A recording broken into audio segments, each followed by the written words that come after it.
Ang kwento, mapapanood na very soon sa Viva One! Viva One! Viva! Viva! Alright, there you go, the creator of Mission Impossible Seducing Drake Palma, none other than, drum roll please, Miss Arissa Domingo. Let's watch this VTR.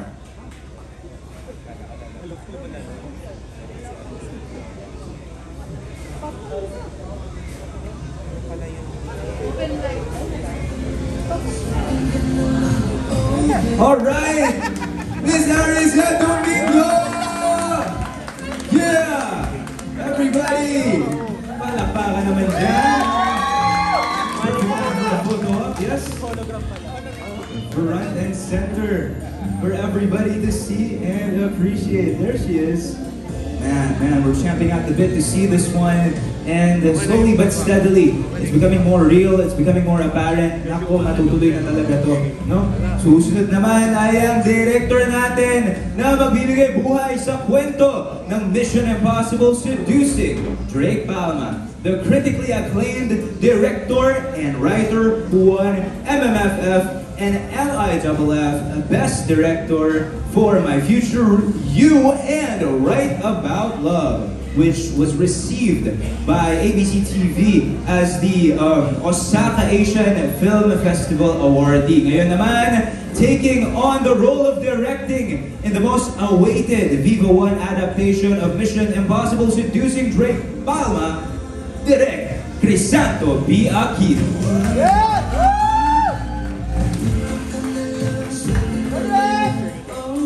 Let's give it up for Direk! Yeah! Wala ba kayo mga kamay for our author and director? Miss Arissa and Direk. Hi there. How are you two? Kamusta po? Yeah, thumbs up naman dyan kung excited. Yeah, it seems to be the case. And it's time to let the good times roll with the cast reveal. When I say Drake, you say Palma. Drake? Drake! Woo! Let's set this one into motion. Ladies and gentlemen, it's finally here. The moment we've all been waiting for. Isa-isahin na natin ang mga characters that will make your heart throb. Huwag natin, syempre, patagalin pa itong first one. The first up, she's fierce, fabulous, and full of fire. Ang head ng cheerleading team, this so-called mean girl na may soft spot pala. Give it up for the stunning Rafa Victorino as K.Chu.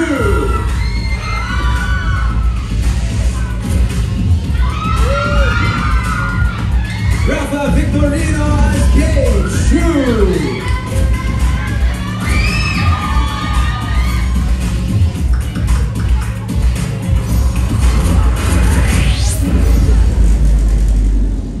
Grabe naman pa the moves dun sa VTR na yun, no? Sample nga siya. Hey! We love seeing that. I love that she is so game. Next up, the girl. Eto guys, who once captured Drake's heart. She is sexy, mysterious, and dangerously unforgettable. Please welcome the beautiful, the bold Sarah Jo as Shaira Silos.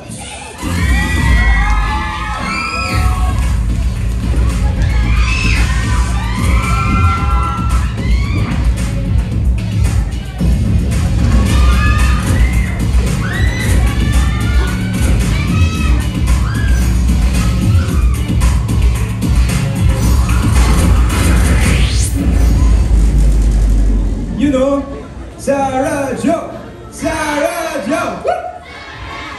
You know. Yup, sobrang Latina. Thank you guys for the warm reception. We so appreciate it. Salamat sa pag-welcome sa kanila, no? Your charm is so infectious for this afternoon. Coming in, smooth, charming, and dangerously handsome. Isa siya sa certified playboy, but when he falls hard. I'm sure kilala nyo rin tong next individual na to. Up next, it's Frost Sandoval as Kent Justin Valdez. Woo!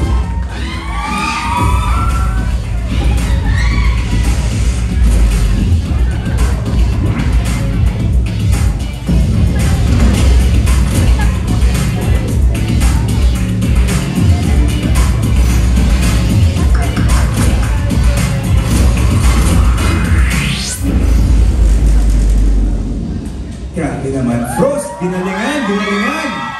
Yeah, big hand for Frost Sandoval. There he is. Greeting our director at ang ating author. Yan. Konting photo up muna, Frost. Okay. Thank you for that. Yeah. Konting photo up muna. Siyempre naman, nang maipamalas natin ang angkin at taglay na kagwapuhan. Sayang na sayang. Hey, I love this, guys. We have such a huge cross-section of talent. Never have I seen such talent all under one roof. Ganyan ang kapasidad at ang kakayahan ng Viva, diba? We bring the best and the brightest right here for all of you, for your streaming and viewing pleasure. Di po nagtatapos dyan kasi up next, ang bestie mong machika, walang breno, at laging may dalang voodoo doll. Wow. Sino kaya to? Tough on the outside, pero hindi pa rin naman nakakaligtas sa love. Kaya naman pala, none other than Miss Yumi Garcia as Gabriela Pineda, a.k.a. Aya.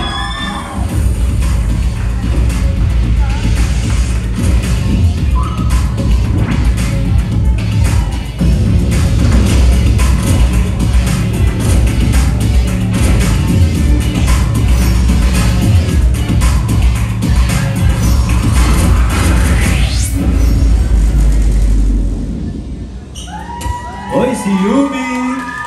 Rumara and roll ka dito, Yumi, ha? Yes, please take center stage. Konting photo up muna.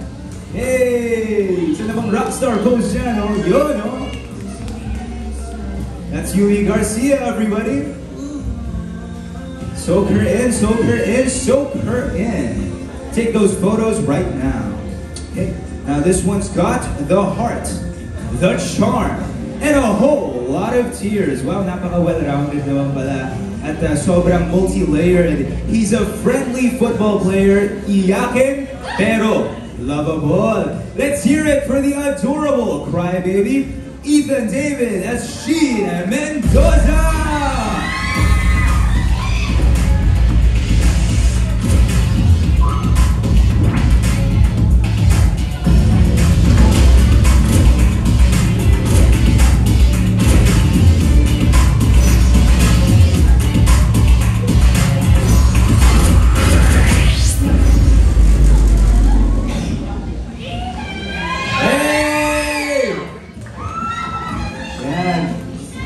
Rejoice, rejoice, rejoice! Wattpad fans, GAT fans, all sorts of fans, and hahakot at naaani itong batang to. Hindi. Ang lakas ng dating. Grabe yun, grabe yun. Thank you so much, Ethan. Meet the chillest guy around. Cool, calm, pero puno naman ng misteryo.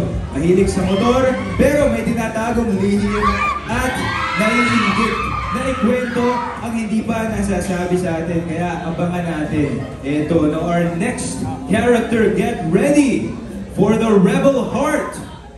Everybody, for his very first time dito sa Viva 1, Dylan Menor as Trip Marco Palma.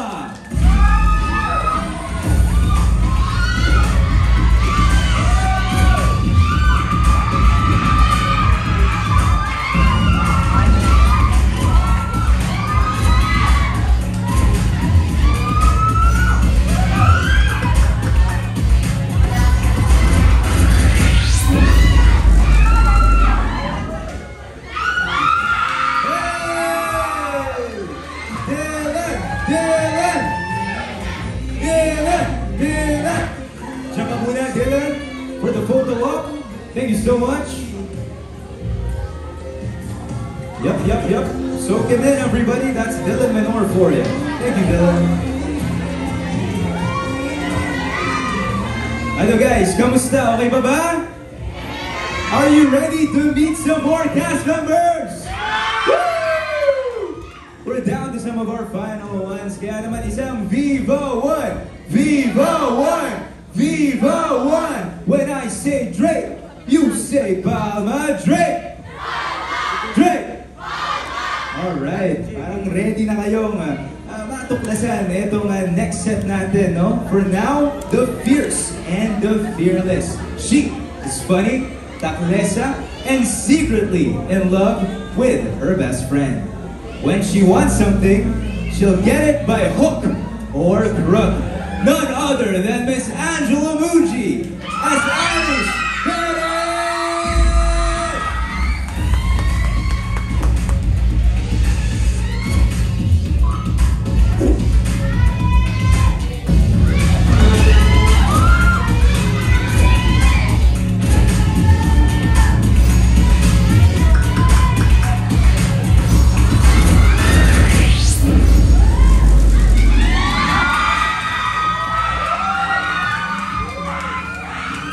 Grabe! Kinabog mo, Angela! Woo! Sobrang Latina. Alice Perez for you. She just took a seat. Time to soak her all in. And guys, thank you so much. And by the way, do share us wherever social media exists. Kasi para sa mga team bahay dyan, you still have a chance to watch us on Facebook. Alright? Kakaintindihan po ba? At long lasting, ito na! Ang Ultimate Campus Crush. Hindi ko tinutukoy sarili ko. Ay, hindi, joke lang. Grabe, walang tumawa. Ano ba yan? Itigil ang presko na to, walang tumatawa. Ano ba yan? Anyhow. Ayan, the Ultimate Campus Crush na hindi basta-basta nagpapakita ng emosyon. He's the one that everyone wants, very coveted and sought after, but no one can really have. Sino kaya siya? I'm sure alam nyo na, isa sa pinakamainit na young actors ng kanyang generation, a rising star in his own way, in his very first lead role. Everybody, give it up for the one, the only Mr. Rabin Angeles as the titular Drake Sebastian Palma!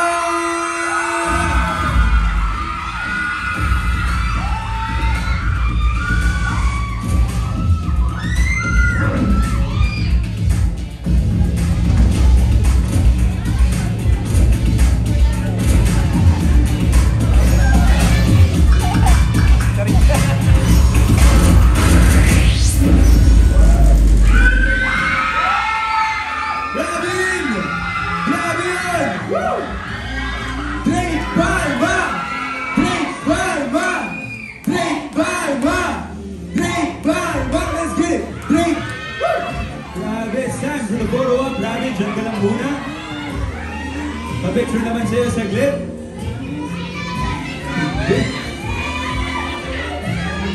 Ayan, habang nasa center stage pa siya. Picturean na ng picturean. Grabe ka. Grabe ka, idol. Hindi mo. Grabe yun, guys. Let's officially give them a round of applause. Mission Impossible, seducing Drake Palma. They're all here. Streaming very soon on Viva One. Since nakilala na natin sila, let's make this moment extra special, okay? So allow me to invite our lovely couple. Ayun, no? Alright guys, allow me to invite the couple here. Very soon. Anong sinabi nila? Isa pa nga. Oh, no, what's not to love, diba? I can't think of any reasons not to love the Drake Palma. Woo! Oh, nga, isa pa dyan. We love you, Drake Palma, isa pa. We love you, Drake Palma. Isa na bang I love you, Alice Perez? I love you, Alice Perez. Isa na bang I love you, host Boaz? Wala, tigil na natin talaga to. Namumuro na talaga kayo sa akin. Anyhow, not about me guys. It's all about Drake Palma and the cast. No, thank you all so much. No? And ayun. Guys, very soon na po ito on the 5th. Yeah? So we'll be seeing you guys then. And sige, it's time to call on our lovely couple. No, doon sa series at the very least. I'm not saying in person. Pero our very lovely couple in Yep. June 15 na po ito showing. Very lovely couple, no? For everybody to see and appreciate ang ating poster right now. It's on the 15th. Diyan po tayo makita-kita sa Viva One. for all of that. Ayan. Okay, so dito po ako sa kabila as they officially reveal our poster. Wait lang guys, alam ko sabik na kayong dalawa. But first off, how are you feeling? Inaabahan po ako. Excited po ako. Wow, okay, no? Ano kaya? Bokya kaya to guys, may naman, wala. Joke lang. Hindi, poster reveal to guys, okay? Ayan, pataas o pababa, no? Rabin has jokes too guys. Okay, on the count of 5, no? I-reveal na ni Rabin at ni Angela ang kanilang pinaka-aabangan na poster.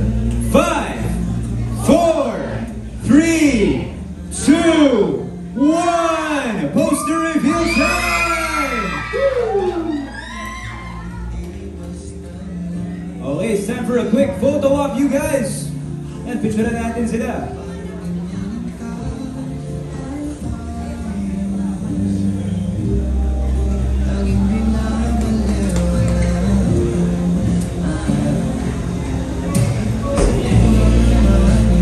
You know, alright, we're fine. Sige, makakabalik na kayo sa seats nyo.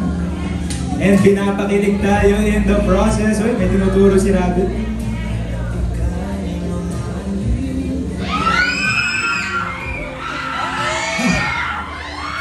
Grabe naman yun. One more. Sana all. Grabe naman, no? Yan ang nasa agenda ko for today. Kailangan ko makahanap na makaka-recreate niyan, no? Ako naman si Drake Palma kumain. And then, biro lang. Now, for the much-awaited Q&A portion. Handa na ba ang cast and crew? Yeah! Handa na sila. Handa na maka-answer ng inyong mga katanungan. Members of the press, this is your opportunity to talk to the creators and the cast. Okay? About their experiences, mga insights nila tungkol sa ating series at storya. For our press and media friends, gentle reminder lang po to ask relevant questions. Strictly avoid sensitive and personal questions. Please remain respectful. Only series-related questions lang po. Okay? Take note, one question for one media member. Alright? Nagkakaintindihan ba tayo? Hep hep! Hep hep! Viva! Viva! Ba't may nagsabing Viva 2? Sino yun? Ano ba yan? Ay naku, hindi pala kayo masunurin, no? Pero just want to say hello to everybody and I want to remind you to use our official hashtags tuwing ina-address nyo kami online, no? Wherever social media exists para mas madali nating makita ang bawat isang post. But di na natin simulan with Abantes' very own June Lalin. Hi! It's June Lalin. Yes, hi. Direct congrats. Ang bongga na si Drake Palma kasi sunod-sunod ang mga media event. Yeah. Oh. Pero, sige, since may mic ka, congratulate ko lang naman si Drake. Thank you. Kasi na-shock na sad kami. Isang question na, nakakaloka. Pero eto, ang bongga ng si Drake Palma, Direct, ikaw ba in-expect mo na ganito kabongga ang series mo sa Viva? Siyempre, ang bongga rin kasi nanalo ka ng ilang awards dahil sa katatapos mo lang na project, di ba? May future yun yan. Thank you, Sir June. Actually, nung una lumabas yung teaser na si Rabin pa lang, nagulat ako sa engagement. In less than 18 hours, nasa 2 point something. Tapos parang in-expect ko na kapag lumabas si Angela. Kasi nag-expect sila ng partner, ng female partner. Feeling ko mas dodoble yung engagement. In which nangyari nga siya. Nung lumabas yung pangalawang teaser with Angela, naging 4 point something in less than 24 hours. So ako talaga nagulat, na-overwhelmed. And of course, happy kami lahat, even the cast, tsaka ang Viva. Yeah. Pero can you describe bawat isang artista mo? As a person? Bilang artista, bilang sa set. Sila? Siyempre ako, nag-chat tayo, na-excite, sobrang na-excite, di ba? Yes. Hindi nga lang pwedeng mag-reveal kasi. Oo nga eh, tinanong mo ako, sabi ko, di ba pwede? Pero yun, sobrang happy ka, sinasabi mo sa akin. Pero yun, simulan natin kay Ravi and yan, hanggang sa iba. Si Rabin kasi nakasama ko na siya sa Instant Daddy before, pero very minor pa yung character niya. So nung nagkita kami dito sa Sedusi, natuwa naman ako. Kasi nakita ko siyang nag-mature as a person, as an actor. Tsaka mas umangat na yung role niya, bida siya dito. So nakakatawa yun, and Robin is very professional. Sobrang professional ang batang to. Nakikita mo yung dedication niya as an actor. Hindi siya na-relate. Alam niya yung dialogues niya, alam niya yung eksena, alam niya yung character niya. Makikita mo talaga yung passion niya sa ginagawa niya. And si Angela naman, nakakatuwa itong batang to kasi ang sweet-sweet lang talaga niya. Kapag may kinokorek ako sa kanya, sorry siya ng sorry. Feeling niya may mistake siya. Pero it's part of the job of the actress na i-correct minsan ng director kapag mali yung tingin, mali yung marker, whatever. Pero she always apologizes. Kaya nakakatuwa na sobrang niyang pleasant as a person. And very sweet person. O nasusweetan ka dyan, baka isipin ng iba na may hindi ka magandang experience. Ay, hindi. Hindi. Very sweet person talaga siya. Tsaka lagi niyang inuubos yung chocolate ko sa akin. Marami kasi akong dalawang food sa shooting, may sarili akong box. Lagi niyang tinitira yung mga chocolates ko. Pero okay lang, it's for everyone naman. And si Dylan naman, nakaka one day shoot pa lang yata tayo, no? Very nung look test pa lang nakita ko na ang pleasant ng personality niya. Very approachable siya, lagi siyang nakasmile, nakikipag-usap siya. And yun nga, nung shoot na namin, during lunch break, siya sa amin. As in, sign kasi yun na approachable yung tao, sila yung namalapit sa masa. Tumabi siya, kinain din yung chocolates. Wala akong maalala, si Angela lang talaga yung mahilig sa chocolates. Ako ba yung lima pa sa likod? Hindi pa sa likod. Si Frost, ang cute kasi ng character niya together with Yumi. Sila kasi yung comic relief ng series. Ang galing-galing nilang dalawa. Kuhang-kuha nila yung nai-imagine kong kulitan. As in, medyo comedy si Frost dito tsaka si Yumi. I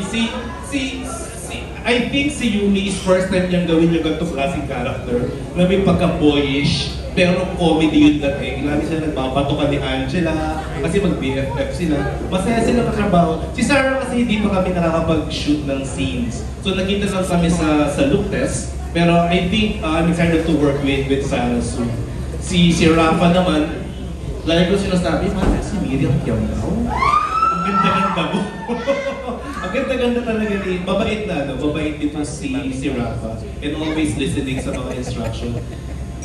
Si Shin, ang galing-galing ng batang ito. Hindi ko alam si Ethan, pag sinabi kong iyak, iiyak talaga siya in left or right eye na sinabi ko. Very, very, very attentive as an actor.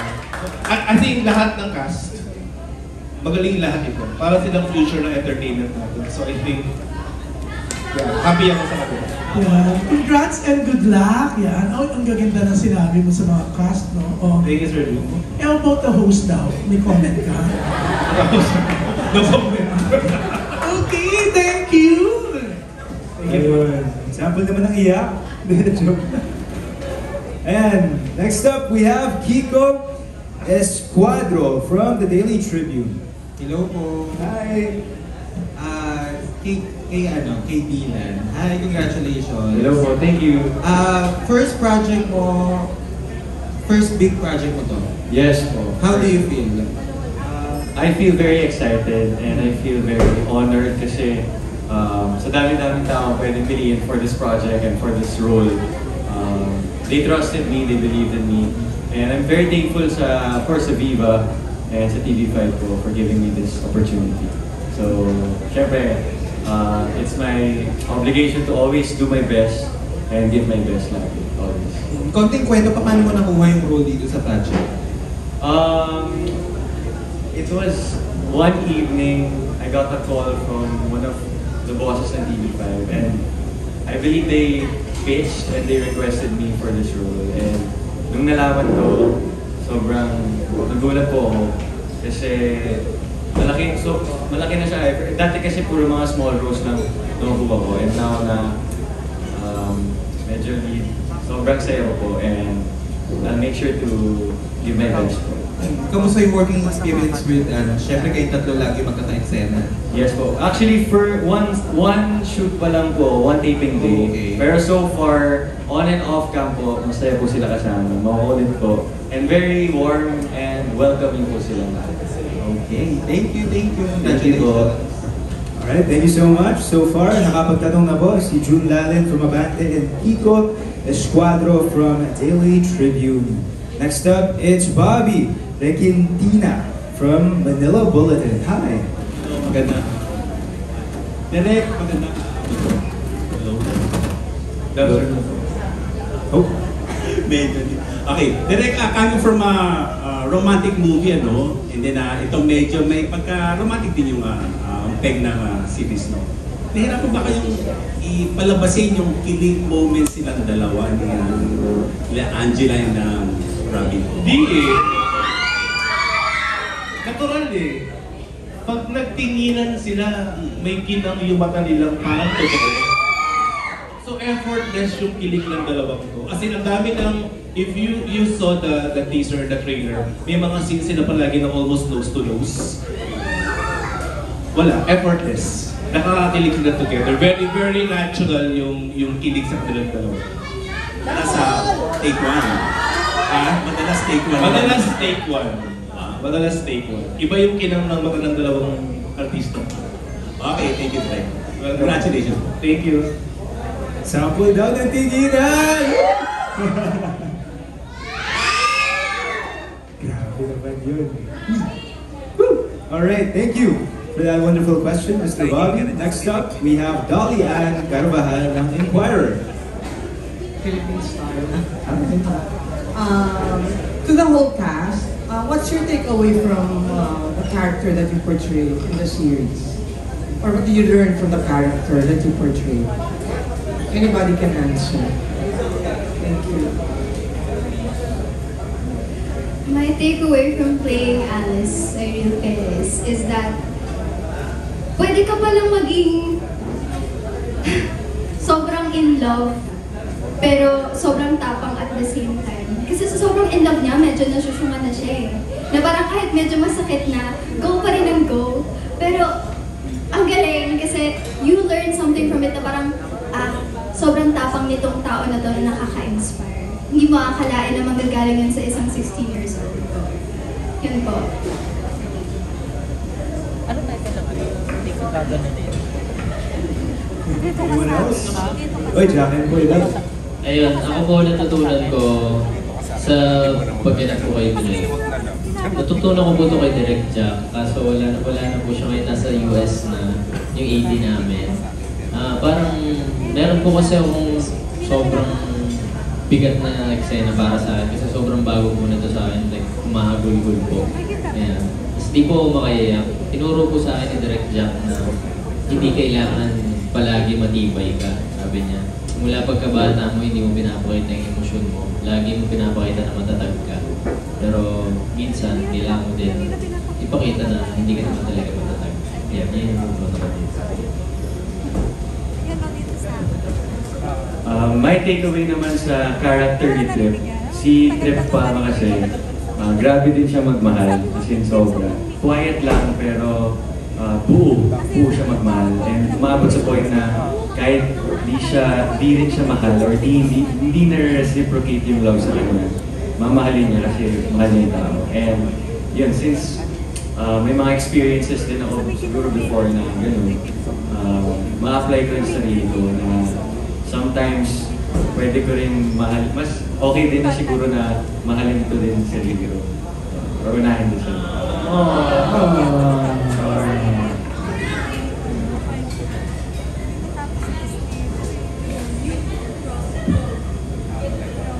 Hello, good afternoon. How may I find you? Sorry po, di po kita makita.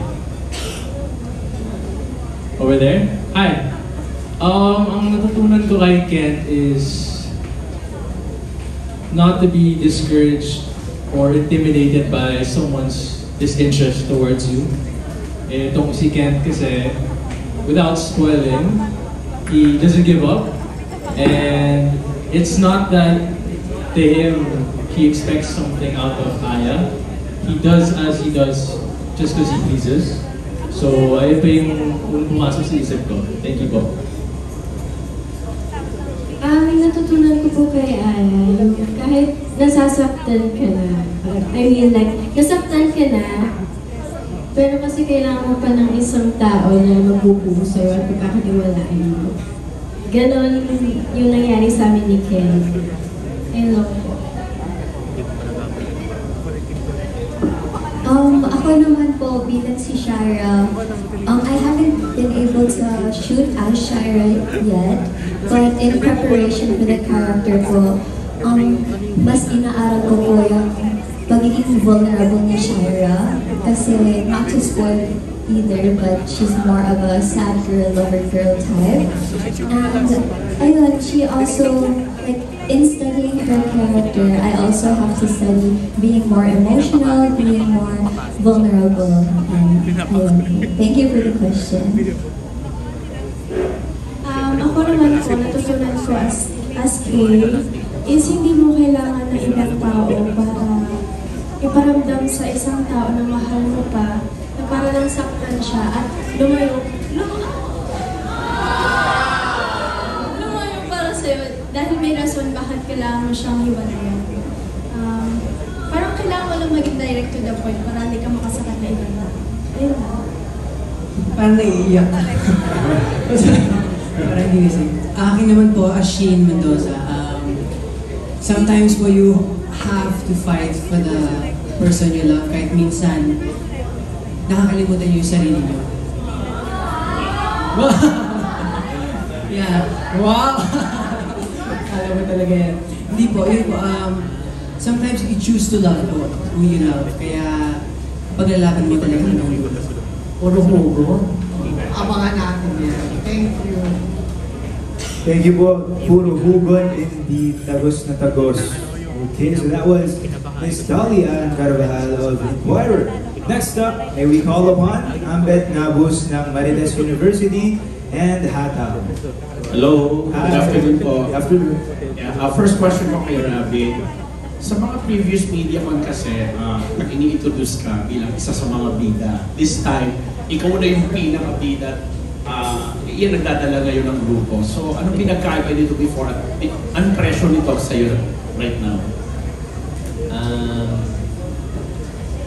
Malaki po yung role ko pero hindi ko pa po sinasabing bida.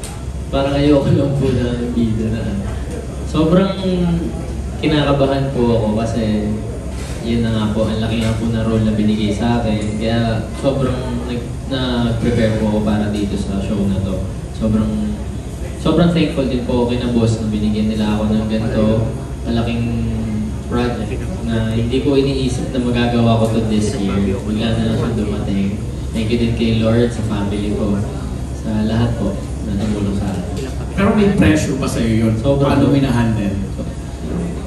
Hindi. Ano lang po ako, pag po nagbabasa ako ng script, gano'n, talagang pinaka-aral ko po. Para pagdating sa set, alam ko yung gagawin ko, hindi po ako masyadong kakabahan. Okay. Thank you, brother. Direct po, ang isang director din ba ang gaya mo ay may pressure din na ganito, mapasikat ang mga series na featuring mga bata? Sorry, pressure din. Nape-pressure din ba ang isang directress? Oo naman po. Actually, before ako mag-start ng Seducing Drake, minessage ko si Kuya Ted overall, yung director po ng Luciana Section D. Kasi kaibigan ko si Kuya Ted. Dati 80 siya, ako script con, way back, nung nasa Star Cinema pa ako. Sabi ko, Kuya Ted, good luck mo naman po. Parang mangi ako ng blessing. Sabi ko, I'll try to follow your footsteps kasi sobrang successful ng Luciana Section E. Nandun talaga yung pressure, hindi mawawala. Kaya hindi pwedeng magkamali. Kailangan tama lahat ng step. Kailangan pinag-aralan lahat ng gagawin. At kagagaling ko lang sa Film Fest, kailangan mas doblehan pa yung trabaho para mapakita ko naman na tama yung ginagawa. Speaking of pinag-aaralan, paano kayo nag-collaborate ng writer in terms of yung pagpapakita ng mga eksena? Ang bagets talaga napapanahon ngayon sa ganito lalo social media world. Dumadaan po kasi yung script revision sa pagsinulat po ng writer yung meron muna yung treatment, tapos magiging script as draft 1, 2, 3, 4. Dumadaan sa akin, dumadaan sa Viva, dumadaan kay Arisa. Lahat sinasala namin hanggang umabot sa pinaka-final draft. Isang episode pa lang yun. ganun siya kabusisi. Minsan inaabot kami ng third half. Ultimo maliit na detalye, kailangan malinaw sa character.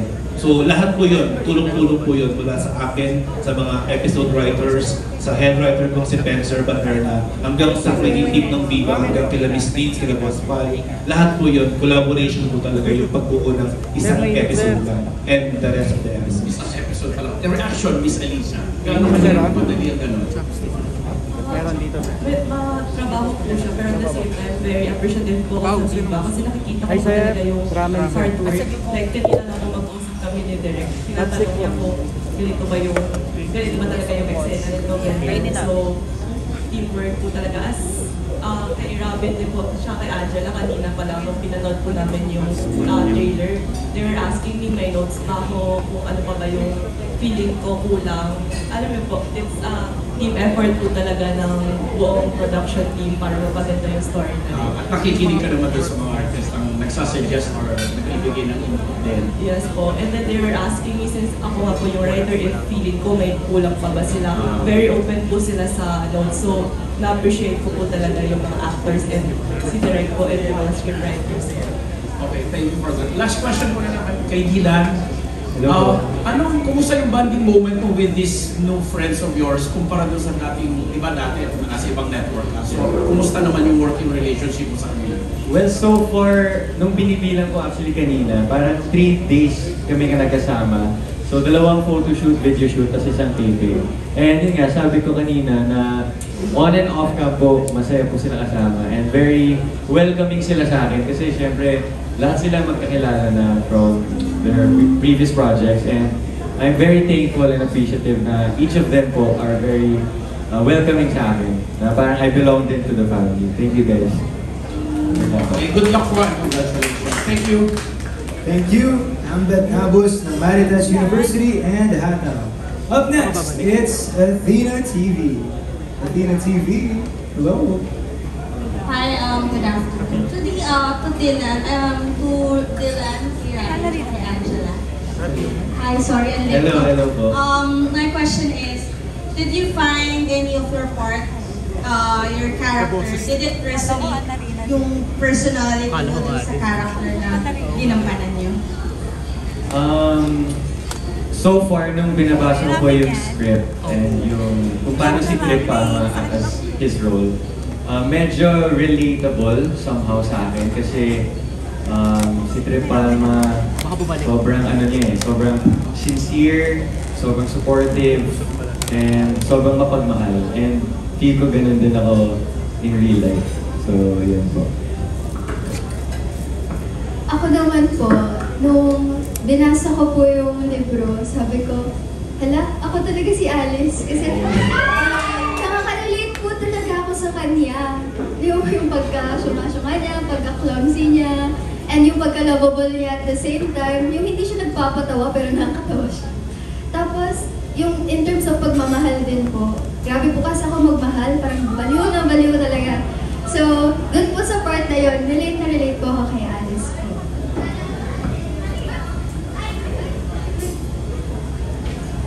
Ako naman po, pagkaparehas namin siguro ng Drake Palma, yung love niya sa mami niya. Yun lang. Bukod doon, hindi na po ako masyado nakaka-relate dito. Yun lang, yung love ko lang sa mama ko. Thank you po. Alright, thank you so much. That was Athena TV. Next up on the line up, we have Jojo Panaligan ng Rider PH. Hi. Hi, thanks kay Robin. Follow up ko lang doon sa sabi mo. Sabi mo, nakaka-relate ka lang doon sa part ng pagmamahal sa mama. Pero dito, di ba, yung character mo pinag-aagawan ng mga babae. So, alam mo na nung kakausap ka namin the first time nung nilaunch mo yung pabango mo, talagang parang na-overwhelm ka sa sobrang suporta sa iyo ng mga tao. So, paano ka ngayon, paano mo in-internalize itong pinag-aagawan ka? Kasi obviously ngayon pinag-aagawan ka na talaga. So, anong feeling? Hindi naman po pinag-aagawan. At ano mo ba sa mga fans mo? Parang hindi sila mag-a-agree. Hindi, pero Si Drake po kasi parang hindi naman siya nagsasalita kahit pinag-aagawan na siya. Parang wala siya, wala lang po sa kanya. Parang ang iniisip lang niya, pag-aaral niya, yung nanay niya, pero lang, yun lang po. Follow-up ka. So, wala ka bang experience na naramdaman mo na ngayon kung ano yung fame mo? Wala ka bang yung sa mall or biglang may mga lumalapit sa hinahabol ka? Wala bang Sa totoo lang po, happy po ako na marami na nakakilala sa akin. Kilala na po tayo ng mga tao. Pero hindi ko po siya masyadong iniisip eh. Parang ayoko po lumaki ulo ko. Ayoko maisip na sikat na or what, kung ano man. Kasi malayo ko po, hindi ko po ito yung gusto ko. Malayo ko po yung biyahe natin. Salamat. Salamat po. Yep, thank you so much. We just heard from Ryder PH. Now up next, it's Carjun Capamilya Insider. Hi. Hello. Kapatid insider mo din kapag kapamilya. Ito. So, for the class questions, may pressure po ba? May pressure ba sa part ninyo na mapantayan ng success ng mutya ng section E? Para po sa lahat ng class.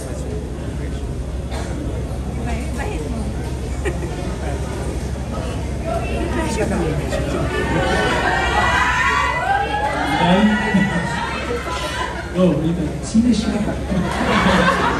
Hindi po, for me, hindi po siya, it's a good pressure na it's a new project. Pero yung pressure po na dapat success is the same. I don't think naman po nag-pressure po kami dun sa ganon. Kasi personally, kasama rin po kami dun eh. Dun din po kami nakilala ng tao. So, thankful po kami sa project na AMSE na nakilala po kami dun. Now, dahil po sa success nun, meron po kaming Seducing Jake Palma. So, masaya po. Masaya po ako.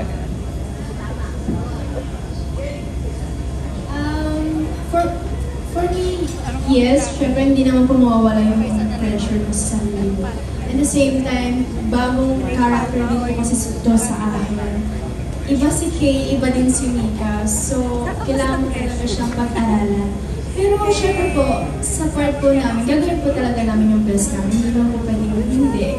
Kasi as a artist, kailangan namin pag-aralan lahat. Yung character, kailangan basahin, alamin, yung mga flow po ng story. Kaya, it's normal lang naman po na ma-pressure ka po. And I agree with what they said as well. Of course, with this new project, ibang-iba rin po yung dynamics ng each and every one of our characters. So, bale, hindi ibang Rafa na po yung makikita nyo dito in comparison to our previous project. And of course, since it was such a huge, thankfully, such a huge success, we are very grateful po. And it just pushes us to want to do better, to give you a better performance po in this show.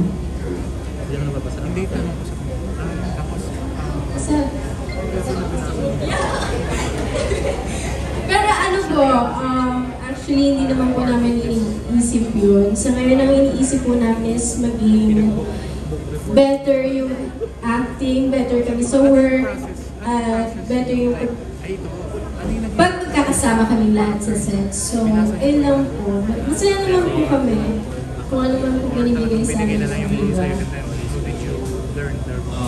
Hello, thank you for your question. You know, I never once thought of it like that. Never ko inisip yun na pressure ba ako dito. Kasi, to double down kung sinabi ni Ethan, success has many different faces, many different images. AMSI is AMSI. This is Mission Impossible, Seducing Drake Palma. Iba yung team, iba yung halos iba yung cast. And I've never once felt the pressure. If anything, you know, I look at these as two different types of success. That's what I'm looking at. That's what I'm aiming for. So, yun na po. Sa akin naman po, siguro po may konting pressure kasi nga sobrang happy din ako kasi sobrang laki ng mutya. Tapos dahil nga ang laki ng mutya, sinuportahan nyo kami. May kasunod ka, kasunod si Drake Palma.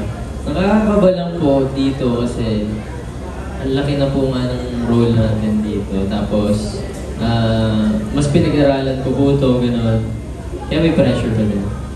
Ikaw naman. Ako naman po, aaminin ko po talaga. Nung unang akong tinawagan at sinabihan na, oh, ikaw na to, ganyan. Sobrang saya ko lang. Tapos after nung saya ko, ina siyang napalitan ng pressure, ng kaba, na, hala, bakit ako nag-oo? Kaya mo ba yan? Tapos, I started doubting myself kung kaya ko ba. Pero, ako kasi, ito yung pangarap ko eh. Matagal ko na itong hinihintay. At andito na to, tatanggi pa ba ako? So, magpapatalo ba ako sa pressure? Siyempre, hindi. So, I used it as motivation to become better.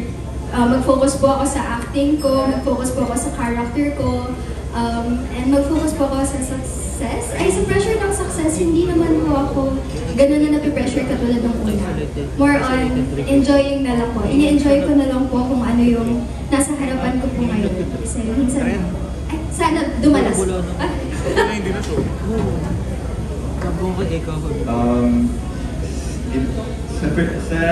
May pressure po sa Seducing Drake Palma. Siyempre, working with these Viva artists na napakagaling po nila, and kita-kita naman po yung pagka-lakas po ng emodya, and siyempre, knowing na nagka-role po ako dito, it's not just a small role, but it's a kind of big role for me, and siyempre, I'll take it as a good pressure. Same with Angela said na gagawin ko siya motivation to be a better actor, a better artist, and just do better sa craft ko. And yun, so thank you. Last question for Dylan. Ano pong first ever reaction nyo na naging part ko kayo ng Seducing Drake Palma?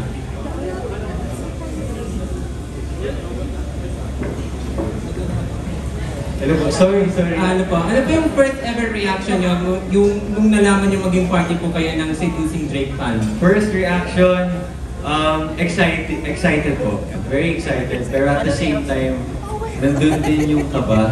Kasi I've never worked with sila Robin, sila Angela, and the rest of the Viva artists. But yun, I'm very thankful, and it's a privilege to be working with these amazing cast and director and writers and everyone. So yun po, I'm very happy po. Thank you, and congrats po sa inyong lahat! Thank you rin. That was Cara June, Kapatid Insider. Next up, we have Nitz Mirales ng Tempo at DM. Hi! Kay Robin at kay Angela, sa rating na 1 to 10, anong rating ng popularity? 1 to 10 na rating. Ano? Rating ko lang, ano po? Popularity nyo. Nasaan kayo sa 1 to 10? Siguro ako po nasa 7 or 6. Ako po 1. Napakaano naman? Hindi po. Dapat 1 lang. Sa baba lang po dapat tayo. So ano ba ang kulang para maabot ang 10? Marami po. Malayo pa po ako. Marami pa po kailangan matutunan. Marami pa kakainin kanin. Tsaka ramen. Ramen lang sa amin. Bakit you? Wait. Paano mo inaalagaan ang popularity mo? Ngayon po sa totoo lang, hindi na po ako masyadong nagsa-social media para hindi na po ako masyadong nag-iisip-isip. Kasi minsan po, ano tawag dito, parang ayoko na lang pong nagbabasa masyado ng mga Ay, comments. mamimiss ka daw ng fans mo without song. Hindi, magpo-post pa din po ako. Tsaka abangan naman nila yung Seducing Drake Palma. Hindi, ayun po, habang nag-shoot po ako, hindi po ako masyadong nag-social media po na. Para wala po ako iniisip, focus lang po ako sa show. Yes. Angela. Ako naman po. 1 to 10, ano rating? Ako po, binase ko lang po sa followers, kaya ako nasabing 7 or 6. Pero kung sa tutuusin lang po, yung tingin ko po sa sarili ko, siguro below 5 pa din po. Para po sa akin, para po maalagaan ko yung popularity ko, kung ano pa pong meron ako, is to work harder po sa mga contents po, and I want to make sure na lahat ng linalabas ko po is authentically me. Kasi gusto ko po magustuhan ako ng tao na ako. na pagiging ako lang po. Okay. Ay, ano pala Miralles? Miralles. Alright, thank you, Miss Nitz. Thank you po. Yep, thank you so much. Up next, it's Mika Geronimo ng Cinehub. Hi. Oh, my first question for Angela. So, ano yung reaction mo sa reaction ng mga fans nung na-reveal na ikaw si Alice Flores? Kinilig po ako kasi hindi ko po in-expect yung ganong feedback kasi first time ko po mag-lead role po. Sanay lang po ako sa mga minor na characters, ganun. Tapos kinakabahan po talaga ako. Hindi ako makatulog kasi iniisip ko po kung ano po bang magiging reception ng tao po sa akin. Kaya laking tuwa ko po talaga at parang nabunutan ng tinik kasi nalaman ko na masaya naman po majority po na ako po si Alice. Yun po. Salamat po, maraming salamat po. Okay, so my next question. Rabi, na-mention mo na nabasa mo na rin yung book. Angela, you also mentioned kanina na nabasa mo na rin. So this question, to both of you or anyone else sa cast na nabasa na yung original book, anong scene or anong moment in the original story ang excited kayong i-bring to life? Ako po, actually kinunan na po namin. Pero yung scene na ang galing ni Direk, sobrang galing ni Direk.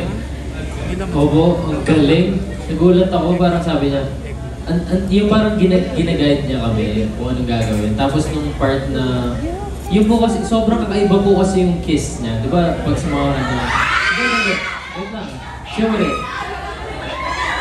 Sa mga series po kasi, sa mga movies, yung kiss, like, lips, gano'n. Pero yung scene po na to, sobrang ganda din na sinulat ni Sarisa, di ba? Parang kinis niya sa mga parts na, hindi, nasa book yun, nasa book. Kinis niya sa mga parts na hindi pa nakikiss sa kanya kasi akala niya, first kiss niya yun. Yun talaga, yun. Ayun. Ayun po, yun po yung favorite scene ko. Abangan nyo kung paano. Galing. Ikaw. Gaya ko yun din sasabihin ko eh. Pero kung binabasa ko po yung libro, dun ko po unang naramdaman na yung tumilit talaga ako while reading it. Ang cute! Kasi hindi mo ini-expect. And may isa pa po akong favorite scene is yung sa acquaintance party po. Yung unexpected po na hinila siya na sasayawin siya. So nakakakilig po talaga. Pinilig ka? Oo. Ha? Sa dilan na.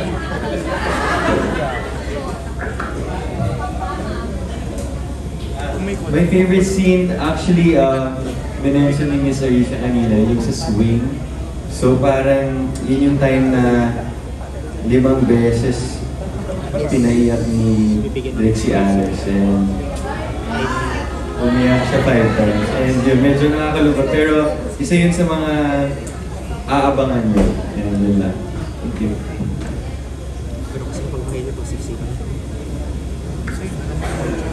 Anyone else? Any takers? Paiba-iba yung sa akin kasi. Every time I read a chapter in the book na nandyan si Aya, si Ken, like, oh, ito na talaga yung favorite ko. Hindi, ito na talaga yung favorite ko. Pero when it came to shooting it, same kami ni Yumi ng favorite scene. Ano nga yun? Yung tinanong niya ako kung pwede niya ba ako yakapin.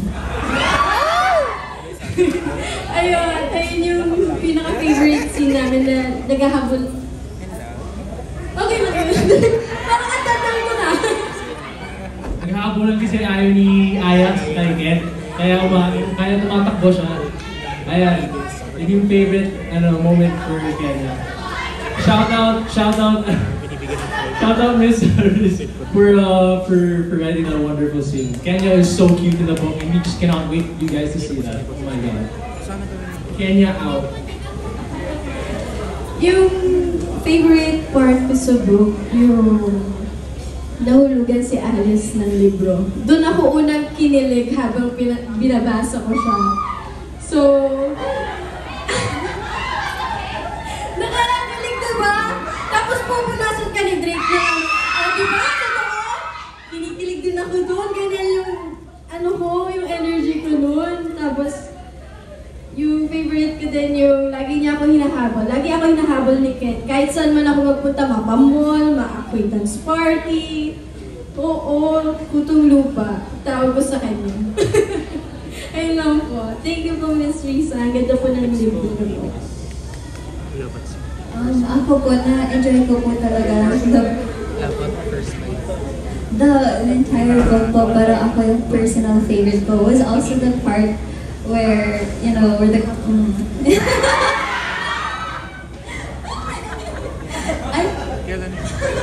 Ayun po, that was my top favorite po in the entire book. Yung favorite part ko naman po, since Shushin po kasi lagi naghahabol sa akin, may times naman, ako po naman po yung maghahabol. Nabalikan niya ako. So, pero hindi pa po namin nasushoot, pero yun yung isa kong gusto kong favorite part.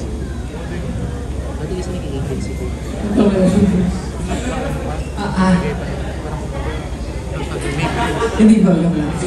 Ang favorite part ko po, magiging bias po, kasi first episode, yung napakita po sa rooftop. Kasi doon po ini-establish lahat ng story na isusuduce si Drake Palma. And I think that's a very important part of the story. That's why it's my favorite.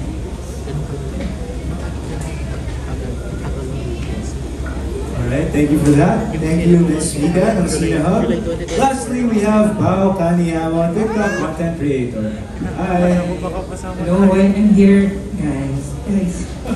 So I only have one question for all the men po. Kasi based on the trailer, parang yung character, I'm here direct. Yung character ni Angela, she was not afraid of showing her affection towards Drake. So my question for you guys, kung in real life ba, anong prefer nyo na yung girl ba yung unang nag-first move or kayo dapat ang unang mag-first move? Hindi lang. Kasama ka direct dito ha?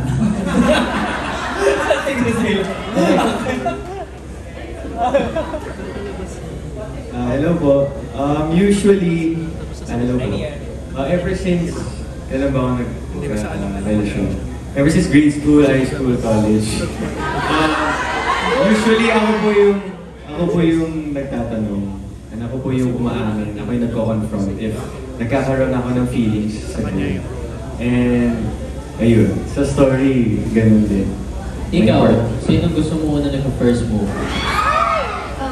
Kapag gusto ko ako, kapag, like nagpapakyut lang ako, gusto ko yung bed.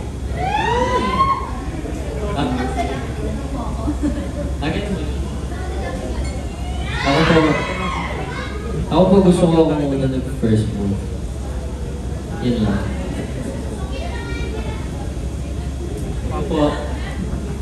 You can also cross and Ethan. Go for it. I think it's no question that men should do the first move. No, like, period. Men should be the first one. But I will say this.